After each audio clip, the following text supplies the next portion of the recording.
Varicose veins కి సరైన చికిత్స కోసం సంప్రదించండి ఎవిస్ హాస్పిటల్. నమస్తే అమ్మా. నమస్తే అమ్మా.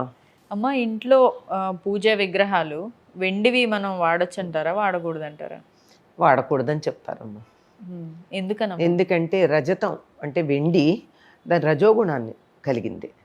అది రజోగుణానికి ఎంత అంటే అది అక్కడ అలా మీరు గాలికి వదిలేస్తే కూడా నల్లబడిపోతుంది. అవును, అది ఎప్పుడు కూడా వాతావరణంతో రియాక్ట్ అవుతూనే ఉంటుంది. రెస్పాండ్ కాదు, రియాక్ట్ అవుతూ ఉంటుంది. అలా రియాక్ట్ అయ్యేటటువంటి వెండి విగ్రహాన్ని అక్కడ తెచ్చిపెట్టి మనం దాన్ని పూజ చేస్తే, విగ్రహానికి ఎందుకు పూజ చేస్తాం? దాని నుండి ఏదో కొంత శక్తిని పుంజుకోవడానికి. ఈ రియాక్ట్ అవ్వటం అనే దాన్ని పుంజుకుంటాం కదా దాని నుంచి. అందువల్ల వెండి విగ్రహాలని పూజకి వాడరు. కానీ చాలామంది ఇళ్లల్లో, మనకి బాగా తెలిసిన పండితుల ఇళ్లల్లో కూడా వెండి విగ్రహాలు పూజకు కనపడుతున్నాయి. ఏమిటి అంటే, దానికి పూజార్హత రావాలి అంటే కొంచెం బంగారం పెడతారు పక్కన.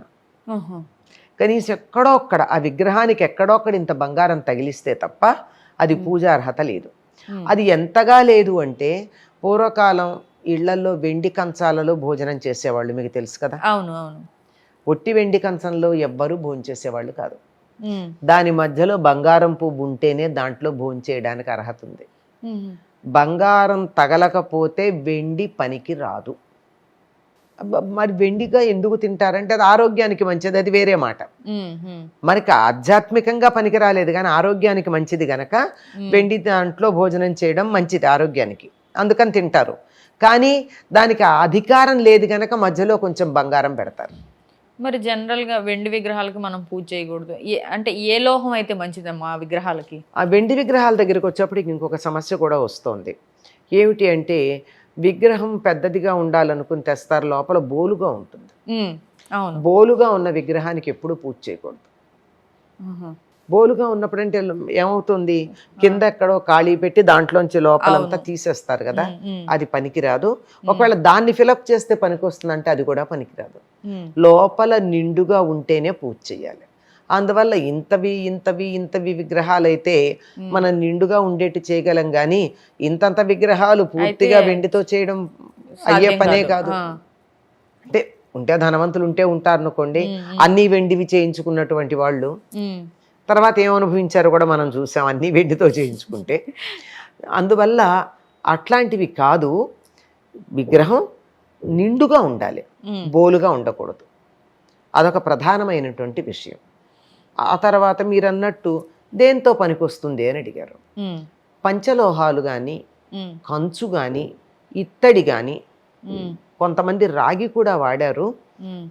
మరి అది ఎంత శ్రేష్టమో నాకైతే అంత బాగా తెలియదు. ఎక్కువగా మీరు దేవాలయాల్లో గమనించిన, ఇళ్లల్లో గమనించిన ఇత్తడి లేక కంచు విగ్రహాలు ఉంటాయి. అది వీటిలో పంచలోహ విగ్రహాలు కూడా ఉంటాయి. ఇవి చాలా శ్రేష్టమైనవిగా చెప్తారు, పూజకి పనికొచ్చేవి. అది వినియోగించుకోవడం మంచిది.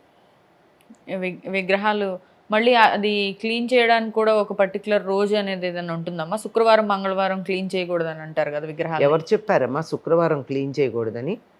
తిరుపతిలో స్వామివారికి అభిషేకం ఏ రోజు చేస్తారు? శుక్రవారం. మరి అలా చేయకూడదు అంటే, విగ్రహాలని ఆ రోజు శుభ్రం చేయకూడదు అంటే ఆయన్ని ఎందుకు చేశారమ్మా? కానీ అందరూ అంటూ ఉంటారు. మనకి రకరకాల అభిప్రాయాలు. అంటే ఎక్కడో ఒకదానికి సంబంధించిన విషయం ఒకటి చెప్తే అది మరో చోట కూడా అన్వయం చేస్తూ ఉంటారు, అంతకన్నా ఇంకేం లేదు. తర్వాత కోయిలాల్వార్ తిరుమంజనం అని చేస్తారు. అంటే సంవత్సరానికి 2 సార్లు 3 సార్లు గుళ్ళన్నీ శుభ్రం చేస్తారు, బూజులు తీసి అన్నీ చేసి కడిగేసి మూలలు అంతా. అది ఎప్పుడు చేస్తారు? మంగళవారమే చేస్తారు. కోయిలాల్వార్ తిరుమంజనం మంగళవారమే చేస్తారు. మరి మనం ఇళ్ళు మంగళవారం బూజులు తీయకూడదు, మంగళవారం ఇళ్ళు శుభ్రం చేయకూడదు అనే మాట ఎందుకు వచ్చిందో నాకు తెలియదు. కొంతమంది అయితే శుక్రవారం మాపు కూడా వేయరమ్మా ఇంట్లో. శుక్రవారం మాపు కూడా వేయరు. అవునా? అలాంటి వాళ్ళు కూడా ఉన్నారు. అయ్యో బాబాయ్, అంటే ఎక్కడ ఏది అన్వయించాలో తెలియదు. దేనికో పనికి వచ్చేటటువంటి విషయం మరి దేనికో పనికిరాని విషయం ఇక్కడ మనం ప్రతిదానికి అన్వయం చేసేసి జీవితాన్ని కన్ఫ్యూజ్ చేసేసుకుంటున్నాం.